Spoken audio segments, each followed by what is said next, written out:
तेज प्रताप, आपने जो पार्टी से निकाले जाने के बाद 2-3 पोस्ट किए थे सोशल मीडिया पर, उनके शब्द मैं कई बार पढ़ चुका हूँ पढ़िए ना। और मुझे उनमें दर्द दिखता है। पढ़िए। मैं पढ़ के सुनाता हूँ आपको एक पोस्ट। मेरे प्यारे मम्मी पापा, मेरी सारी दुनिया बस आप दोनों में ही समाई है। भगवान से बढ़कर हैं आप और आपका दिया कोई भी आदेश। आप हैं तो सब कुछ है मेरे पास, मुझे सिर्फ आपका विश्वास और प्यार चाहिए, ना कि कुछ और। पापा आप नहीं होते ये पार्टी नहीं होती।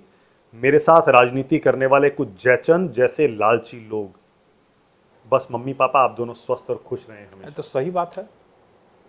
इसमें ये- दर्द दिख रहा है मुझे। इसमें ये सही आपको बात बहुत है गहरी चोट लगी है अंदर, कि आप जिस मान लीजिए तरीके- इस बात को। आप कहते हैं जिस कि आपको कोई तरीके फर्क से- नहीं पड़ता, इसमें दिख रहा है कि आपको बहुत आहत हुए हैं आप। अरे जो भी चीज हुआ हो, जो भी सिचुएशन बना हो, देखिए आरजेडी का तभी तक मतलब है जब तक आरजेडी में पिताजी हैं।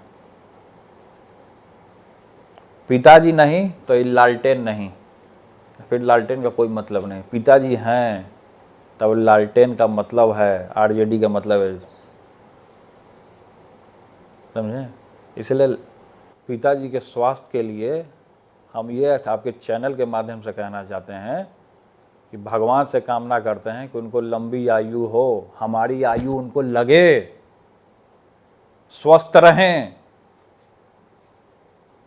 पिताजी हैं तो आरजेडी का मतलब है, पिताजी नहीं तो लालटेन का कोई मतलब नहीं, ना आरजेडी का मतलब। मुझे तेज तो प्रताप, इसीलिए माता पिता के लिए सदैव आदमी जो होता है ना, बच्चा जो होता है, उसको खड़ा रहना चाहिए हर घड़ी में।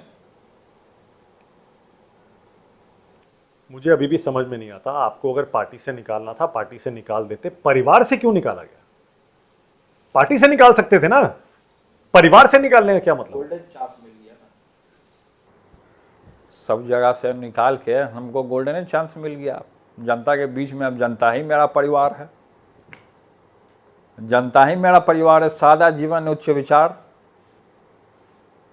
जयप्रकाश लोहिया ये लोग सब अकेले ही ना थे, अकेले ही लड़े, अकेले ही संघर्ष किया, तब भगवान ने हमको गोल्डन चांस दे दिया कि उस मौकाम को तुम पाओ। अकेले रहोगे तो समझोगे। नहीं तो ऐसा करते, परिवार से निकाल देते, पार्टी में रहने देते, ये भी तो हो सकता था। नहीं, पार्टी परिवार दोनों से निकालने का क्या मतलब है? पार्टी परिवार दोनों से निकालने का मतलब है टीम तेज प्रताप का निर्माण करना।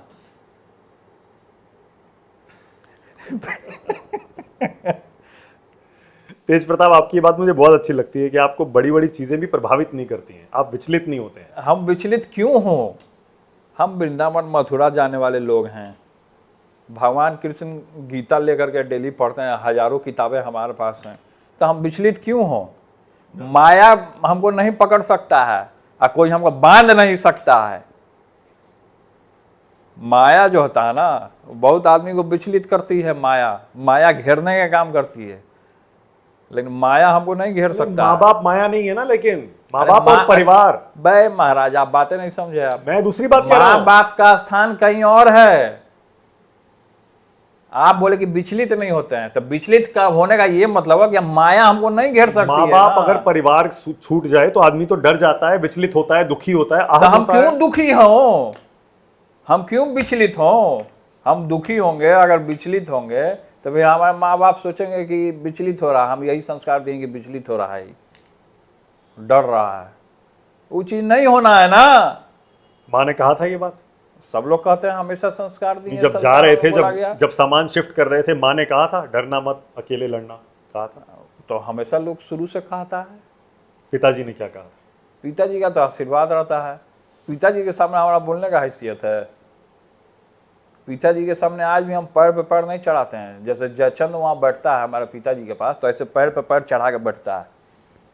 वो हमारा संस्कार नहीं है। हम पिताजी के सामने हाथ पीछे करके खड़े रहते हैं, ये हमारा संस्कार है। कौन है जयचंद, जिसका नाम आप जयचंद ही रख दिया है आपने? जयचंद कौन है वो आप जानते हैं, पूरे मीडिया के लोग जानते हैं, केंद्र से लेकर के हर एक जगह। इसलिए नाम नहीं लेना चाहिए। अच्छा ठीक है।